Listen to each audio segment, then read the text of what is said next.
पवन जी से मेरा पुराना परिचय है, वो आएंगे तो जरूर गठबंधन को लाभ ही मिलेगा। ये देखिए, वो ऑलरेडी गठबंधन का हिस्सा थे ही, और यकीनन चुनाव के दौरान जिस तरीके से उन्होंने निर्दलीय चुनाव लड़ा, इस बात को लेकर गठबंधन के भीतर चिंताएं उत्पन्न हुई थी। बट और सबसे ज्यादा इसका नुकसान हुआ तो आदरणीय उपेंद्र कुशवाहा जी को ही हुआ था। बट आज मुझे लगता है कि दोनों के बीच जब ये मुलाकात हो गई है तो जितने मनमुटाव होंगे उसको भी दूर कर लिया गया होगा। और मैं मानता हूं कि पवन जी से मेरा पुराना परिचय है, वो आएंगे तो जरूर गठबंधन को लाभ ही मिलेगा। Well, my plan for Vidhan Sabha election is to win the election, and it is a winning combination of the 5 political parties that has come together under the umbrella of NDA, and I believe and I hope and I am extremely confident that not only we'll form the next government again, but it will be an extremely strong government. Maximum number of the seats will be won by all the NDA candidates. आप चुनाव लड़ने जा रहे हैं विधानसभा? भाई, एक बार seat sharing हो जाए। ये तमाम विषय ऐसे हैं जो कि हमारी सेंट्रल पार्लियामेंट्री बोर्ड में पेंडिंग पड़े हुए हैं, जिसपे अंतिम फैसला केंद्रीय संसदीय बोर्ड को लेना है। लड़ना चाहिए, नहीं लड़ना चाहिए, सारे मत केंद्रीय संसदीय बोर्ड के पास आ गए हैं। पर मुझे लगता है कि एक कलेक्टिवली कोई एक विषय पे फैसला नहीं लिया जा सकता।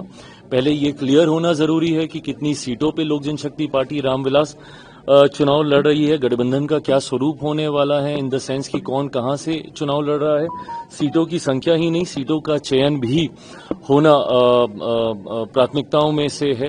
तो ऐसे में जब ये तमाम विषयों पर एक सेंस ऑफ क्लैरिटी आएगी, उसी के साथ ये भी क्लियर कर लिया जाएगा कि मैं विधानसभा का चुनाव लड़ूंगा या नहीं लड़ूंगा, या मेरी पार्टी में से और कौन से सांसद विधानसभा का चुनाव लड़ेंगे। संख्या क्या होगी?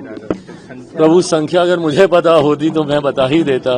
मैं भी तो संख्या को ही लेकर अभी गठबंधन के भीतर हम लोग चर्चा कर रहे हैं। बट मैं मान रहा हूं कि जिस तरीके से सरगर्मियां बढ़ी हैं गठबंधन के भीतर अलग अलग विषयों को लेकर, मैं मानता हूं कि बहुत जल्द एक फाइनल क्लैरिटी, चर्चाएं चल रही हैं, बट बस अब उसको फॉर्मलाइज होना बाकी है और वो भी जल्द हो जाएगा।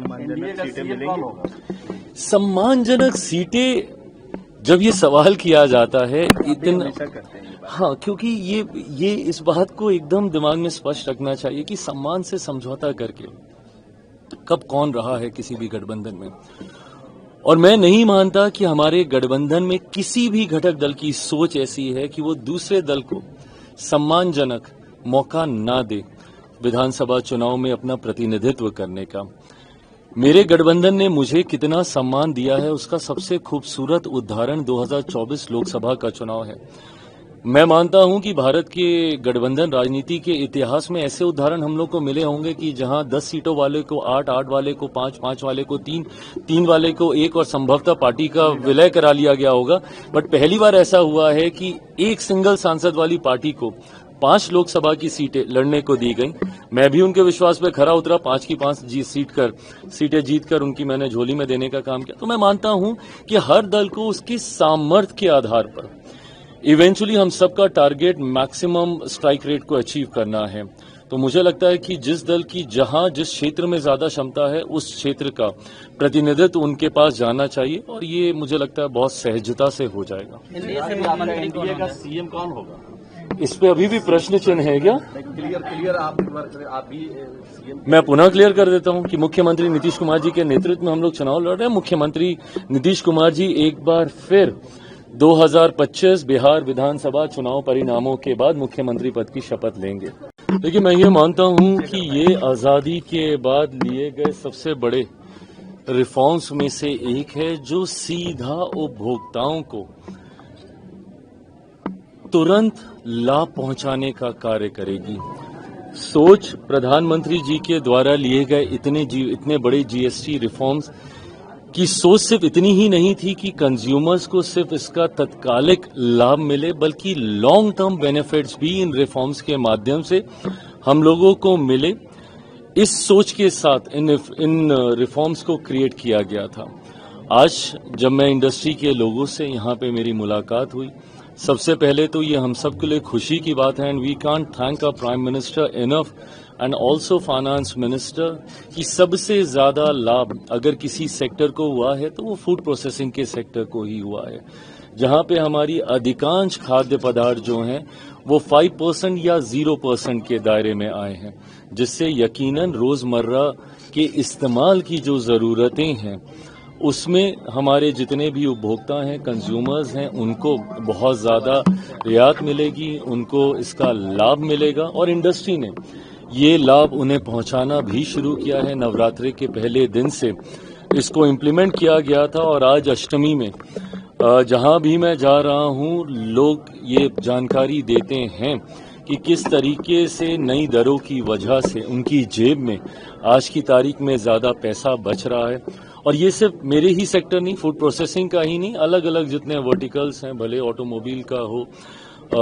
टेक्सटाइल का हो, जितने भी सेक्टर हैं उसमें जिस तरीके से ये रिफॉर्म्स आए हैं, ऐसे में अब इन रिफॉर्म्स का जो इमीडिएट सोच थी कि कंज्यूमर को महंगाई से राहत मिले, वो तो हम लोग अचीव कर रहे हैं, बट साथ ही में अब कैसे इसको नेक्स्ट लेवल पर लेकर जाया जा सके, उस सोच के साथ आज इंडस्ट्री लीडर्स के साथ हम लोगों ने इस बैठक को आयोजित किया। जब दाम कम होते हैं तो मांग ज्यादा बढ़ती है, ये बहुत स्वाभाविक सा मार्केट का लॉ है। जब मांग ज्यादा बढ़ेगी तो इंडस्ट्री के पास भी अपने आप को एक्सपेंड करने की ज्यादा संभावनाएं होंगी। तो कैसे इंडस्ट्री बैकवर्ड लिंकेजेस को ध्यान में रखते हुए एसएचजी ग्रुप्स हों या फिर एफपीओज हों या डायरेक्टली फार्मर्स के साथ इंटरैक्ट करके कैसे इस इकोसिस्टम को और ज्यादा विस्तृत करें, कैसे कैपेसिटी बिल्डिंग की ओर इंडस्ट्री प्रोएक्टिवली कदम उठा सके, इन तमाम विषयों को लेकर हम लोगों ने चर्चा की। खास तौर पे बिहारी होने के नाते मेरी चिंता हमेशा बिहार को लेकर रहती है और बिहार में आज की तारीख में जैसा प्रधानमंत्री जी कहते हैं कि यही समय है, सही समय है। मैं मानता हूं जहां एक तरफ केंद्र में हमारी सरकार का नेतृत्व मेरे प्रधानमंत्री नरेंद्र मोदी जी कर रहे हैं, तो वहीं बिहार में मुख्यमंत्री नीतीश कुमार जी कर रहे हैं और ये वो डबल इंजन की सरकार है जो इन्वेस्टर्स को वो इकोसिस्टम, वो व्यवस्था तैयार करके देती है जहां पे न सिर्फ उनका निवेश बिहार में सुरक्षित रहेगा बल्कि वो फले फूले भी, उसके लिए भी हर संभव कदम उठाने का कार्य प्रयास मेरी सरकार के द्वारा किया जा रहा है। ऐसे में आग्रह बस इंडस्ट्री से यही रहा आज की इस बैठक में कि अपने एक्सपेंशन प्लान्स को लेकर आएं। जो लोग बिहार से नहीं हैं वो बिहार में निवेश करने की योजना पे काम करें। Ease of business, single window clearances उनको सरकार के द्वारा यहाँ पे प्रोवाइड किया जाएगा, ये विश्वास इंडस्ट्री को दिलाते हुए इंडस्ट्री बिहार क्योंकि कृषि प्रधान राज्य है, जितना ग्रो करेगी उतना ही न सिर्फ हमारे किसानों को आर्थिक मदद मिलेगी बल्कि जॉब अपॉर्चुनिटीज भी क्रिएट होंगी और साथ ही साथ जिस तरीके से पोस्ट हार्वेस्ट लॉसेस को लेकर हम लोग की चिंताएं रही हैं उसको भी काफी हद तक हम लोग मिनिमाइज कर सकेंगे। इंडस्ट्री के साथ मैंने वर्ल्ड फूड इंडिया के भी अपने एक्सपीरियंसेस साझा किए कि किस तरीके से वैश्विक बाजार भी भारत की ओर देख रहा है निवेश को लेकर और इसी का परिणाम है कि 1 लाख करोड़ से ज्यादा के एमओयूज इस बार वर्ल्ड फूड इंडिया में साइन किए गए जो लगभग 9 लाख रोजगार के अवसर उत्पन्न करेंगे। जो एमओयू साइन हुए हैं उनसे भी व्यक्तिगत मुलाकातों में मैं इस बात को सुनिश्चित कर रहा हूं कि उसमें से कितना हिस्सा बिहार में आ रहा है। बिहारी होने के नाते मेरी प्राथमिकताओं में जरूर बिहार और बिहारी रहते हैं, तो उसका कितना प्रतिशत हिस्सा बिहार में आ रहा है अलग अलग लोगों ने अपने आंकड़े साझा किए हैं। बट मैं मानता हूं कि थोड़ा समय और बीतेगा तो मैं एग्जैक्ट फिगर्स भी मैं शेयर करूंगा कि 1 लाख करोड़ में से कितना प्रतिशत हम लोग बिहार में हम लोग निवेश लेकर आ रहे हैं और उससे कितने रोजगार उत्पन्न होंगे। इवेंचुअली निरंतरता में इंडस्ट्री के साथ मुलाकात कर वो ब्रिज बनने का प्रयास रहता है मेरा कि इंडस्ट्री की चिंताओं को उचित मंचों तक केंद्र या राज्य सरकार वहां तक मैं पहुंचा सकूं।